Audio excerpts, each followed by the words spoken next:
Semi-final வந்து நாங்கள் தாண்டிட்டோம். அதிமுக கூட நாங்கள் தாண்டிட்டோம். அடுத்து ஃபைனல் தான் இருக்கு. டிஎம்கே கூட தான் ஃபைனல் விளையாட போறோம் அப்படிங்கிறாரு. கரூரில் முடித்து விடலாம் என்று பகல் கனவு கண்டவர்களின் கண்ணிலேயே மண்ணை அள்ளி தூவி இருக்கிறோம். பெரியார் பிறந்த ஈரோடை மண்ணில் 35,000 பேர் தான் கூடணும்னு சொல்லி உத்தரவிட்டதற்கு பிறகும் 84 விதிமுறைகளை போட்டதற்கும் பிறகும் கூட 1.5 லட்சம் மக்கள் அங்கே கூடியிருந்தார். தலைவர் அவர்கள் கோவையில் இறங்கி ஈரோடை வருவதற்கு சாலையின் இருபுறத்திலும் 2 லட்சம் மக்கள் பார்த்திருப்பதாக செய்தி. அங்கே பேசிய தலைவருடைய பேச்சை 4.5 கோடி பேர் கண்டு ரசித்திருக்கிறார்கள் என்பது செய்தி. மக்கள் எழுச்சி பெற்றிருக்கிறாங்க.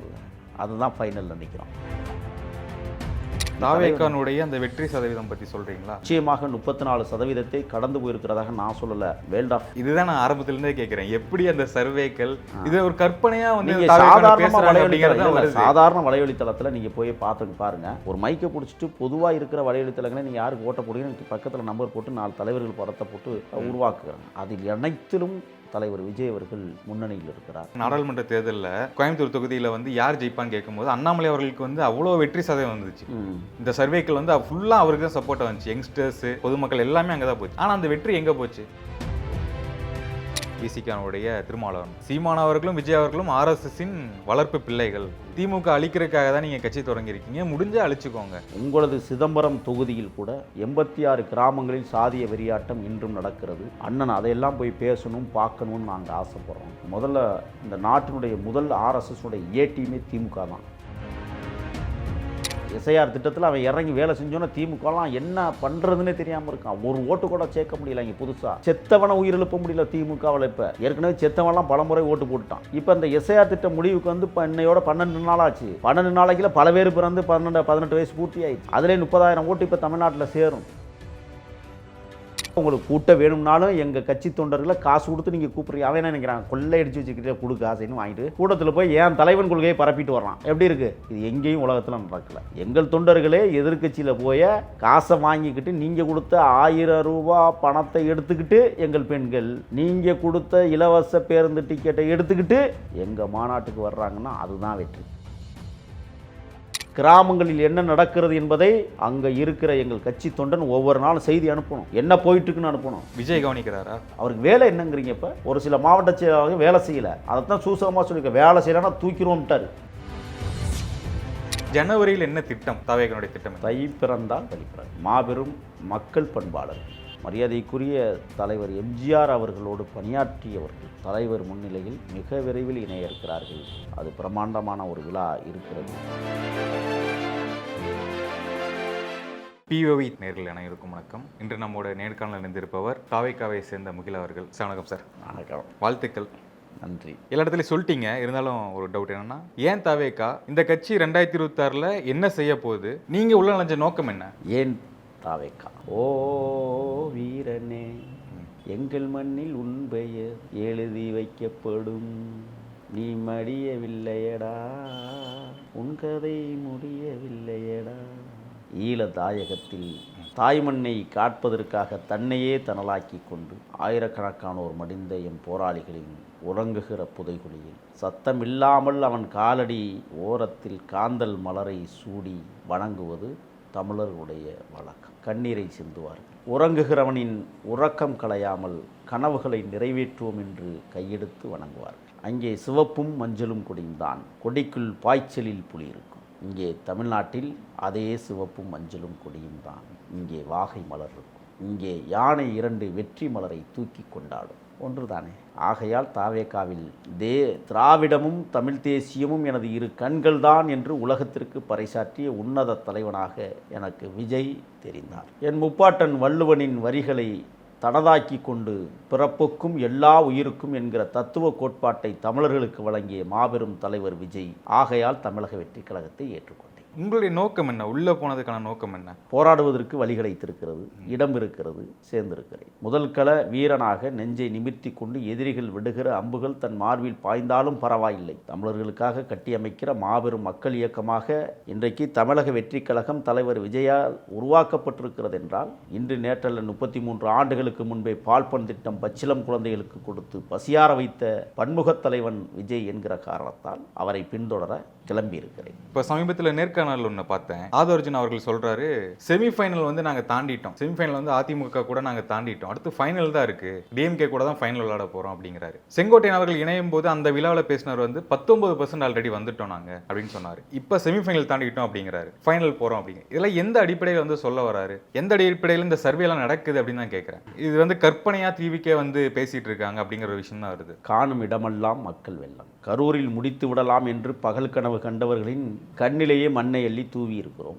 பெரியார் பிறந்த ஈரோடை மண்ணில் 35,000 பேர் தான் கூடணும்னு சொல்லி உத்தரவிட்டதற்கு பிறகும் 84 விதிமுறைகளை போட்டதற்கும் பிறகும் கூட 1.5 லட்சம் மக்கள் அங்கே கூடியிருந்தார்கள். தலைவர் அவர்கள் கோவையில் இறங்கி ஈரோடை வருவதற்கு சாலையின் இருபுறத்திலும் 2 லட்சம் மக்கள் பார்த்திருப்பதாக செய்தி. அங்கே பேசிய தலைவருடைய பேச்சை 4.5 கோடி பேர் கண்டு ரசித்திருக்கிறார்கள் என்பது செய்தி. மக்கள் எழுச்சி பெற்றிருக்கிறாங்கல்ல, அதுதான் ஃபைனல் நினைக்கிறோம். ஒன்றும் மாற்றம் இல்லை, இது களத்துக்கே வரல, இன்னும் வந்து அந்த டெஸ்டிங்கே ப்ரூவ் பண்ணல. விஜய் பொறுத்த வரைக்கும் அன்டெஸ்டட் நாட் ப்ரூவ் அப்படிங்கிறதான் எல்லாமே சொல்றாங்க. எப்படி நீங்க அந்த பர்சன் நீங்க ஃபிக்ஸ் இல்லை, அதெல்லாம் தவறு. விஜய் மக்கள் இயக்கமாக இருக்கிற போதே 1105 நகர்மன்ற மற்றும் பேரூராட்சி மன்ற உறுப்பினர்களாக இயக்கமாக இருக்கிற போதே வெற்றி பெற்றிருக்கிறார். சட்டமன்றத்துக்கு பொருந்துமா? கண்டிப்பாக பொருந்தும். எந்த கட்சியும் சாராமல் இயக்கமாக இருந்தே வெற்றி பெற்ற என் தம்பிகள் இன்றைக்கு கட்சியாக வந்திருக்கிற போது களமாடுவதற்கு ஒரு வழிவகையை ஏற்படுத்தி கொடுத்திருக்கிறார்கள். தன்னுடைய தொண்டர்கள் அங்கே பணியில் இருக்கிற போது தாராளமாக மக்களுக்காக பணியாற்றி இருக்கிறார்கள். அந்த பணி எங்களை இந்த இடத்தில் கொண்டு வந்து நிறுத்தி இருக்கிறது. சட்டமன்ற மாபெரும் மாமன்றமாக இருக்க போகிறது, மக்கள் மன்றமாக விளங்கப் போகிறது. ஒரு குடும்ப மன்றமாக அங்கே யாரும் உட்கார முடியாது. இது மக்கள் மன்றம். பார்த்துருங்க, 2026 என்பது ஒரு இறுதி யுத்தத்தின் போர். அந்த போர் என்பது சாதாரண போர் அல்ல, கொள்ளைக்காரர்களுக்கும் கொள்கைக்காரர்களுக்கும் இடையே நடக்கிற போர். அதில் கொள்கைக்காரர்கள் வெற்றி பெறுவார்கள் என்பது மிகப்பெரிய மாற்றத்தை மக்கள் உருவாக்கி கொண்டிருக்கிறார்கள் என்பதற்கு சான்று.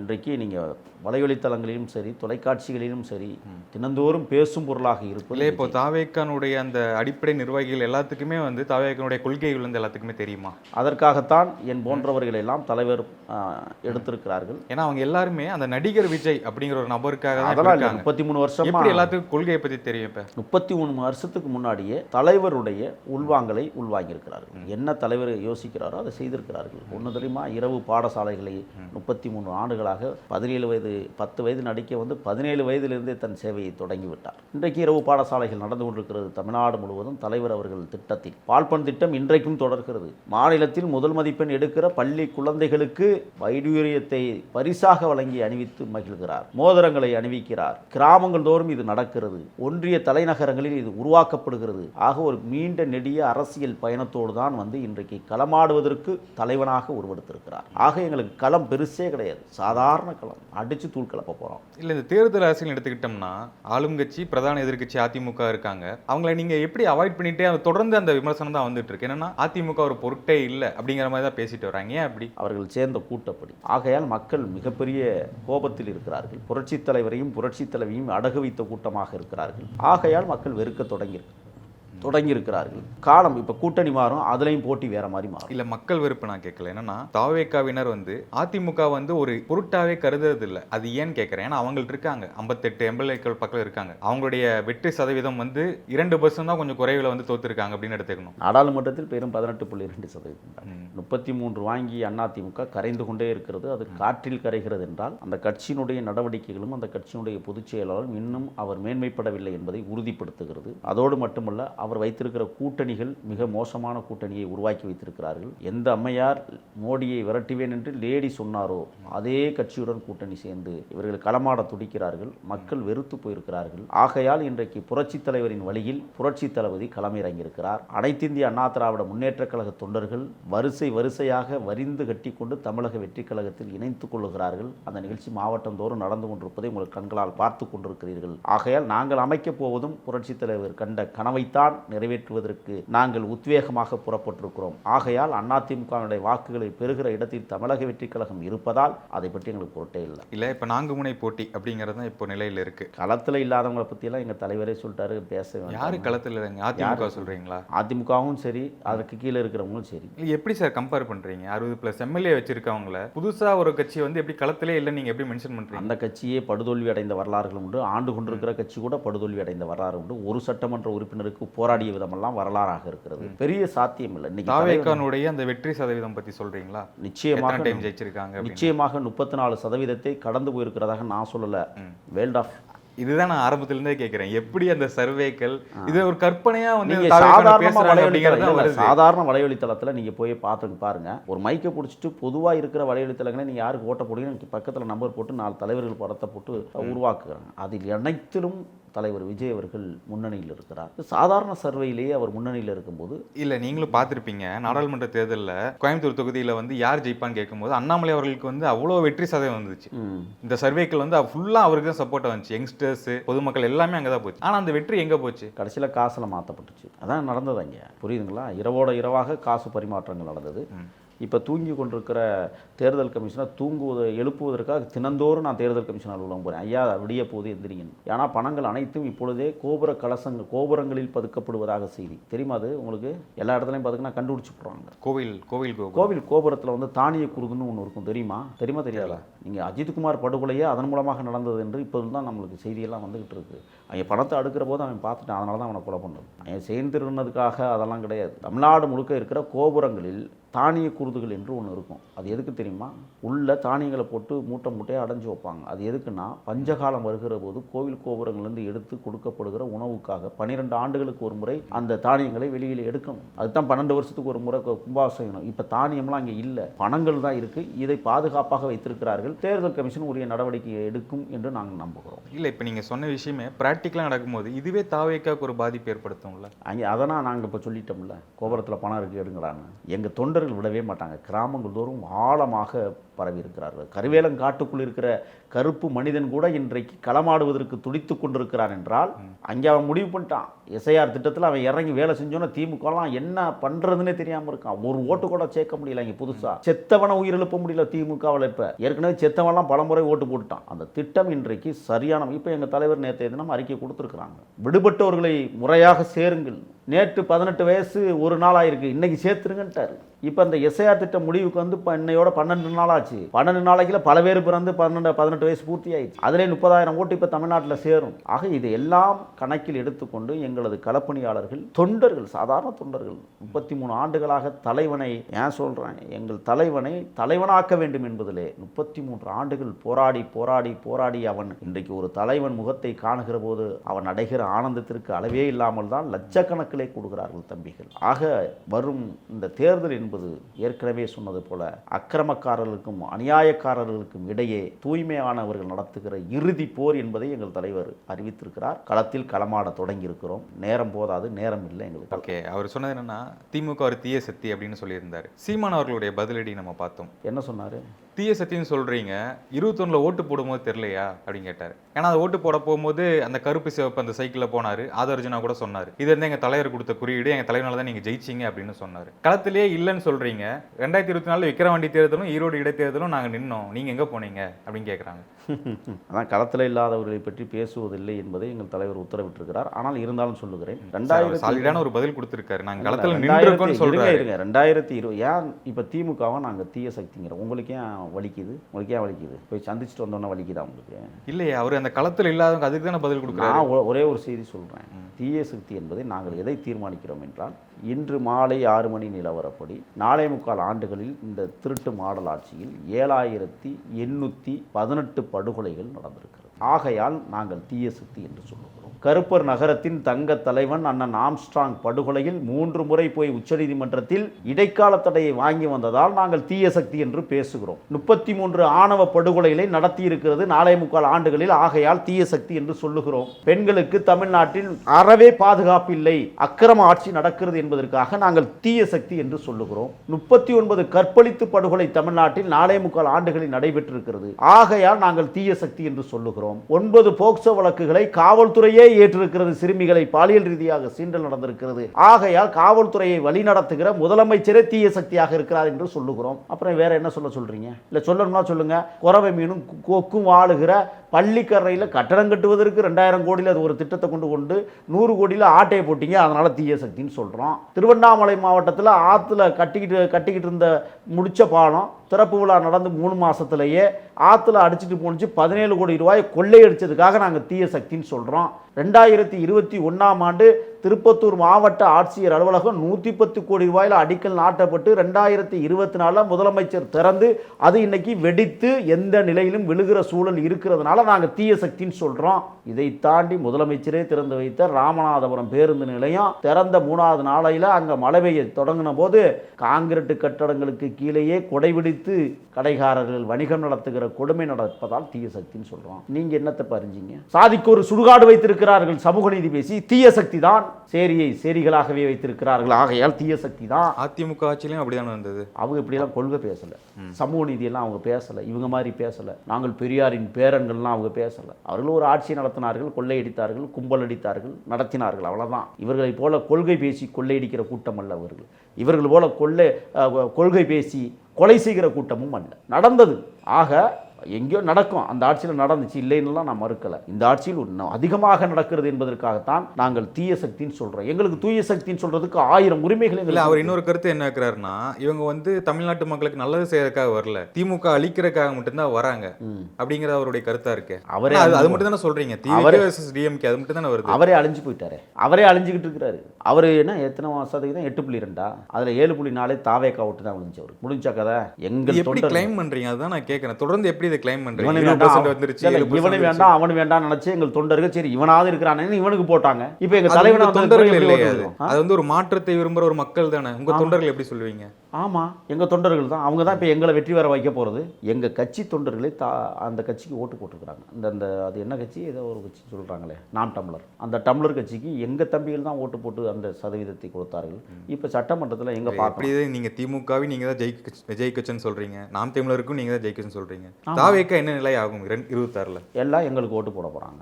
அங்கே போட்டவங்கலாம் எல்லாரும் எங்களுக்கு ஓட்டு போட போறாங்க. தயாராயிட்டாங்க மக்கள், தெரியுமில்ல. திராவிட முன்னேற்ற கழகத்தை சார்ந்த இளைஞர்களே எங்க பக்கம் வந்துட்டாங்க. அதுக்கு எடுத்துக்காட்டு சொல்லவா? இந்த முதியோர்கள் மாநாட்டில் சென்ற அத்தனை இளைஞர்களும், சில இளைஞர்கள் போனாங்கல்ல, அவன் பூரா கை வீசில எங்கள் தலைவர் படத்தை வச்சுட்டு பாட்டு பாடிக்கிட்டு ஆடிக்கிட்டு இருக்கான் மாநாட்டிலேயே.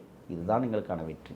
ஆக உங்களுக்கு கூட்ட வேணும்னாலும் எங்கள் கட்சி தொண்டர்களை காசு கொடுத்து நீங்கள் கூப்பிட்றீங்க. அவன் என்ன நினைக்கிறான், கொள்ளை அடிச்சு வச்சுக்கிட்டே கொடு காசுன்னு வாங்கிட்டு கூட்டத்தில் போய் ஏன் தலைவன் கொள்கையை பரப்பிட்டு வர்றான். எப்படி இருக்கு இது? எங்கேயும் உலகத்தில் நடக்கல. எங்கள் தொண்டர்களே எதிர்கட்சியில் போய் காசை வாங்கிக்கிட்டு நீங்கள் கொடுத்த 1000 ரூபாய் பணத்தை எடுத்துக்கிட்டு, எங்கள் பெண்கள் நீங்கள் கொடுத்த இலவச பேருந்து டிக்கெட்டை எடுத்துக்கிட்டு எங்கள் மாநாட்டுக்கு வர்றாங்கன்னா அதுதான் வெற்றி. எங்கள் பொதுக்கூட்டத்துக்கு அது மாநாடாகி போகிறது, அது அப்புறப்பட்ட விஷயம். ஆக அடித்த கொள்ளைகளுக்கு அளவே இல்லாமல் இந்த நாட்டை சுரண்டி கொளுத்த சுயநலக்காரர்கள் இந்த தமிழ்நாட்டை விட்டு அப்புறப்படுத்தப்பட வேண்டும். இதுதான் எங்களுக்கு இறுதி இலக்கு, இறுதி போர்னு நாங்கள் சொல்றோம். ஒரு விஷயம் ஒன்று தகவல் கேள்விப்பட்டேன். என்னன்னா, தாவேக்காவுடைய மாவட்ட செயலாளர்கள் ஒரு மெத்தனம் காட்டுறாங்க. அந்த பதவியில் இருக்கவங்க சரியா களத்துக்கு போக மாட்டாங்க. அந்த களத்துக்கு போகல அப்படின்னா அவங்க பதவிகள் வந்து பறிக்கப்படும் அப்படின்னு தலைவர் விஜய் அவர்கள் சொல்லியிருக்காங்க. 12 மாவட்ட செயலாளர்கள் இன்னும் அடிப்படை கட்டமைப்பை உருவாக்கல, எச்சரிக்கை கொடுத்துருக்காங்க. வேலை செஞ்சு முடிக்கலன்னா பதவியை தூக்கப்படும்னு கண்டிஷன் போட்டாரு. அதாவது என் கேள்வி என்னன்னா, அதாவது இப்போ எல்லா மாவட்டத்திலையும் வந்து அந்த வேலைகள் கரெக்டாக போயிட்டு இருக்கு, எல்லாமே உற்று கவனிக்கப்படுகிறது.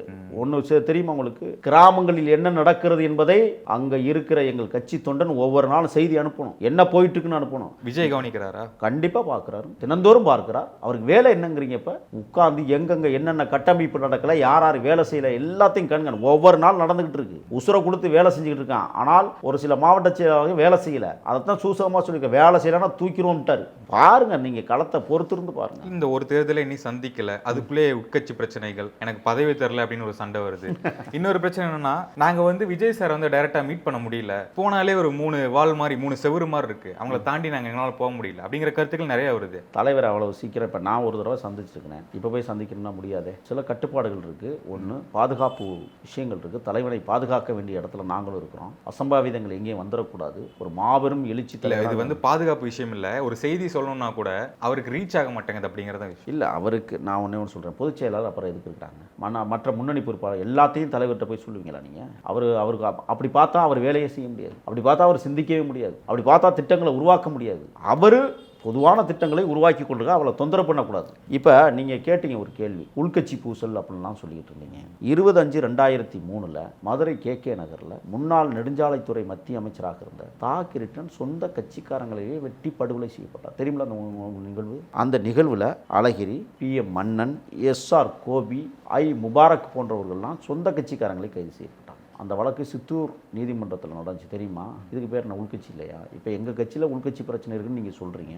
அது எங்கள் குடும்ப பிரச்சனை, சின்ன பிரச்சனை, அதை தீர்த்து வச்சுருவோம் நாங்கள். எங்களுக்கு அந்த தைரியமும் தெம்பு இருக்குது. நீங்கள் கொலையே செய்கிறீங்களே, அதை எப்படி எடுத்துக்கிறது? அதை விட இன்னொன்று நடந்துச்சு. என்னென்னா, மே மாதம் 9ஆம் தேதி 2007ஆம் வருஷத்தில் உங்கள் அதிகார போட்டியில் யார் முன்னணியில் நிற்கிறதுங்கிற கணக்கு காட்டுவதற்காக நீ பெரியவனா நான் பெரியவனான்னு முட்டி மோதி தினகரன் அலுவலகம் கூடல் மாநகரில் கொளுத்தப்பட்டது. உங்களுக்கு தெரியும்னு நினைக்கிறேன். அதில் கிட்டத்தட்ட கோபி, வினோத், முத்துராமலிங்கம் 3 பேரை வந்து படுகொலை செஞ்சீங்க. யாருக்காக இரையாகி போனார்கள்? அந்த மாதிரியா எங்கள் கட்சியில் இருக்குது சொல்லுங்கள். அந்த இதில் நீங்கள் பார்த்தீங்கன்னா அட்டாக் பாண்டி பேர்களை பாருங்கள், திருச்செல்வம், இவங்களுக்கெல்லாம் நீதிமன்றமே ஆயுள் தண்டனை கொடுத்துருக்கு. அப்படி என்றால் உங்கள் உள்கட்சி பிரச்சனை ஓவராக இருக்கிறது, அதை போய் பாருங்கள். மிக மோசமாக இருக்கிறது. இன்றைக்கி நீங்கள் புதுக்கோட்டை மாவட்டத்தை எடுத்துக்கோங்க. அங்கே வந்து என்னென்னா மொத்தம் 4 மாவட்ட செயலாளர் இயங்குவது போல் அங்கே இருக்குது. எவன் எந்த நேரத்தில் வெட்டிக்குவான்னு தெரியல. ஒரு பக்கம் பார்த்தீங்கன்னா ரகுபதி, ஒரு பக்கம் பார்த்தீங்கன்னா அந்த இன்னொரு அமைச்சர் ஆலங்குடி பக்கம், இன்னொரு பக்கம் பார்த்தீங்கன்னா அந்த கீரனூரில் ஒருத்தர், அவங்க பேரெலாம் நம்மளுக்கு வாயிலே வரமாட்டேங்குது. இவர்களெல்லாம் உள்கட்சி பிரச்சனைகள் மிகப்பெரிய. ஏன் இப்போ இந்த தலைமையில் உள்கட்சி பிரச்சனை இல்லைன்னு நினைக்கிறியா? அப்பனா மகனா என்ற ஒரு நிலைமை ஏற்பட்டிருக்கிறது. பிரியாணி வந்த கதை தெரியுமா உங்களுக்கு? தெரியாது.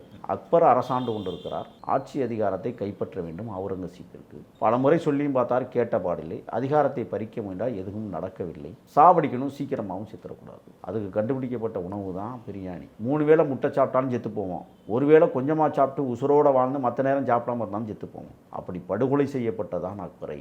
அந்த திட்டங்களை இப்போ திமுகவிலே நிறைவேற்றிக்கிட்டு இருக்கிறாங்க. அப்பருடைய அதிகாரத்தை மகன் பறிப்பதற்கான காலச்சூழல் உருவாகி இருக்கிறது. அதில் பிரியாணி கலக்கிறாங்களா, பிரியாணியில் ஏதாவது கலக்கிறாங்களா, அது காலப்போக்கில் தான் தெரியும். ஓகே, திமுக கூட்டணிக்கு முக்கிய தலைவர் விசிகானுடைய திருமாவளவன் அவர் சொன்னார் என்னன்னா, ஜென்ரலா ஒரு கருத்து அடிச்சு விட்டாரு. சீமான் அவர்களும் விஜய் அவர்களும் RSSின் வளர்ப்பு பிள்ளைகள், திமுக அழிக்கிறதுக்காக தான் நீங்க கட்சி தொடங்கியிருக்கீங்க, முடிஞ்சா அழிச்சுக்கோங்க அப்படிங்கிற மாதிரி சொல்றாரு. RSS சங்கியாக முதன்மையாக விளங்கக்கூடிய கச்சிராஜாவையே சட்டமன்ற உறுப்பினராக்கியது திமுக தான். அந்த திமுகவோட தான் அண்ணன் கூட்டணி வச்சிருக்கிறார் என்பதையும் மறக்கக்கூடாது. கிட்டத்தட்ட இல்லை திடீர்னு அந்த முரண்பாடு வருது. இல்லை, நாங்கள் என்ன கேட்குறோம்னா, 5 ஆண்டு காலம் மத்திய அமைச்சரில் குஜராத் கலவரத்தின் போதே கூட்டணியில் இருந்த கட்சி தான் திமுக. அதை பற்றி அண்ணன் பேச வேண்டும் என்று நான் ஆசைப்படுகிறேன். உங்களது சிதம்பரம் தொகுதியில் கூட 86 கிராமங்களில் சாதிய வெறியாட்டம் இன்றும் நடக்கிறது. கிள்ளை என்கிற ஊரில் பயங்கரமான சாதி வெறி நடந்து கொண்டிருக்கிறது. அண்மையில் கடலூர் மாவட்டம் உங்கள் தொகுதிக்கு உட்பட்ட ஒரு பெண் குழந்தையோடு வந்து வலைவழித்தளங்களில் தன்னுடைய கருத்தை பதிவிட்டார். சாதி ரீதியாக அடக்குமுறைக்கு உள்ளாக்கப்பட்டு பெற்ற குழந்தை 1 வயது குழந்தைக்கு கூட மார்பில் சுரக்கிற பாலை கொடுக்க முடியாமல் சிதம்பரம் பத்மினி கற்பழிக்கப்பட்ட அதே காவல் நிலையத்தில் ஆய்வாளராக இருக்கிற அம்பேத்கர் என்கிற ஒரு பொறுக்கித்தனமான ஒரு நபர் அந்த பெண்ணை பொய் வழக்கு போட்டு சிறையிலே தள்ளி, சிறையில் இருக்கும்போது ஊறிய பாலை அவர்களே கறந்து வெளியில் ஊற்றி குழந்தை வெளியிலே பாலுக்கு தடுமாறிய காலம். இதையெல்லாம் அண்ணன் கவனத்தில் கொள்ள வேண்டும். அந்த மாதிரி சங்கிகளை எல்லாம் நீங்கள் அடையாளப்படுத்துங்க. இருக்கிற சாதி வெறி பிடிச்ச ஒரு உங்கள் தொகுதியில் ஒரு ஊருக்கு நான் போயிருந்தேன் அண்மையில். முருகன் கோயில், அந்த ஊர் பேர் நான் சொல்ல விரும்பலை. கோயில் பொத்தைக்கில் இருக்குது, மரங்களுக்கு இடையில் இருக்குது முருகன் கோயில். அதை நிர்வகிக்கக்கூடியவர் மாற்று சமூகத்தினர், தாழ்த்தப்படுத்தப்பட்ட சமூகத்தினர். அந்த சாமியை கும்பிட வர்றாங்க. 1 கிலோமீட்டருக்கு அங்கிட்டு ஒரு 2 செங்கக்கல் அவங்களே எடுத்துகிட்டு வந்து இப்படி கோபுரம் மாதிரி வச்சு அதுக்குள்ளே ஒரு விளக்கு பற்ற வச்சு சாமி மட்டும் அப்படியே போயிட்டாங்க. நான் கேட்டேன், ஏன் அங்கே சாமி அவங்கெல்லாம் இங்கே வரக்கூடாது? இவ்வளவு அடக்குமுறை நிகழ்கிறது சிதம்பரம் தொகுதியில். அண்ணன் அதையெல்லாம் போய் பேசணும், பார்க்கணும்னு நாங்கள் ஆசைப்படுறோம். ஏன்னா நாங்கள் பிறப்போக்கும் எல்லாவும் இருக்கும், அதெல்லாம் சரி செய்வதற்காகத்தான் பிறப்போக்கும் எல்லாவும் இருக்கும் என்கிற மாபெரும் தத்துவத்தை இந்த மண்ணிற்கு வழங்கிவிட்டு நாங்கள் வருகிறோம். இங்கே வந்து சமமாக இல்லைன்னா வேற மாதிரி ஆயிரும். அதனால் அண்ணன் போகிற போக்கில் ஏதோ RSS பிள்ளைகள்னு சொல்லிக்கிட்டு இருக்கிறதெல்லாம் அபத்தமானது. முதல்ல இந்த நாட்டினுடைய முதல் RSSனுடைய டீமே திமுக தான். திமுகவுடைய தலைவர் வீட்டுக்குள்ளேயே சமஸ்கிருதம் ஒலிக்கிறது அண்ணா, அதை கொஞ்சம் பாருங்கள். சாதி ரீதியாக கோயில்கள் இன்றைக்கும் தாழ்த்தப்படுத்தப்பட்டவர்கள் நுழைய முடியாமல் பூட்டி சீல் வைக்கிற அரசு தான் இந்த தேசத்தை ஆண்டு கொண்டிருக்கிறது. இருதரப்பு மக்களையும் பேசி அழைத்து இருதரப்பு மக்களையும் அங்கே அழைத்து செல்வதற்கு இந்த அரசுக்கு துப்பில்லை. அதை பற்றி தயவு செய்து கொஞ்சம் பேசுங்கள். சாதிக்கு ஒரு சுடுகாடு இருக்கிறது, அதை பற்றி பேசுங்கள். சமத்துவபுரத்தில் சாதிகள் ரீதியாக வீடுகள் ஒதுக்கப்படுகிறது, அதை பற்றி பேசுங்கள். நாங்கள் RSS பிள்ளைகள் என்று நீங்கள் சொல்கிறீர்கள். RSSனுடைய மூத்த பிள்ளையே திமுக தான். ஒரு இறுதியான கேள்வி, அதிமுகனுடைய ஒரு முக்கிய புள்ளிகள் தாவேக்கள் இணைய போறாங்க அப்படின்னு செங்கோட்டையன் அவர்கள் சொன்னாரு. OPS கிட்டையும் பேசியிருக்கோம், அவருடைய ஆதரவாளர்கள் எல்லாமே சரின்னு சொல்றாங்க. சில விஷயங்கள் நடந்துகிட்டு இருக்கு. டிடிவி அவர்களும் ஒரு ஆச்சரியக்குறியா தான் இருக்கு, வந்தால் வருவார்கள் அப்படிங்கிற மாதிரி. இதெல்லாம் நடக்கிறதுக்கான சாத்தியம் இருக்கா? ஜனவரியில் என்ன திட்டம் தாவேக்களுடைய திட்டம்? தை பிறந்தால் வழிபடாது, இதுதான் அவரு சொன்னாரு. பொறுத்துருங்க, எல்லாம் நடக்க போது. நாங்கள் இப்பொழுது சொல்ல மாட்டோம். தலைவர் அதை அறிவிக்க இருக்கிறார்கள். மாபெரும் மக்கள் பண்பாளர்கள், மரியாதைக்குரிய தலைவர் எம்ஜிஆர் அவர்களோடு பணியாற்றியவர்கள் எந்த அமைப்பிலும் சேராமல் நிர்கதியாய் நிற்கக்கூடிய மாபெரும் அந்த தலைவர் பெருமக்கள் தலைவர் முன்னிலையில் மிக விரைவில் இணைய இருக்கிறார்கள். அது பிரம்மாண்டமான ஒரு விழா இருக்கிறது. அந்த விழாவில் அனைவரும் தங்களை இணைத்து கொண்டு தலைவரை முதல்வராக்க வேண்டும், அது தகுதி வாய்ந்த தலைவரை முதல்வராக்க வேண்டும், அதற்கு ஒரே தகுதி விஜய் மட்டும்தான் என்பதை மனப்பூர்வமாக ஏற்று மாபெரும் மக்கள் புரட்சியில் அவர்களும் ஈடுபட இருக்கிறார்கள். நாங்கள் காத்திருக்கிறோம் எப்பொழுது என்று தலைவர் விரைவில் அறிவிப்பார். பொறுத்திருங்கள். உங்கள் நேரத்துக்கும் நேர்காணலுக்கு மிக்க நன்றி. வணக்கம். நன்றி.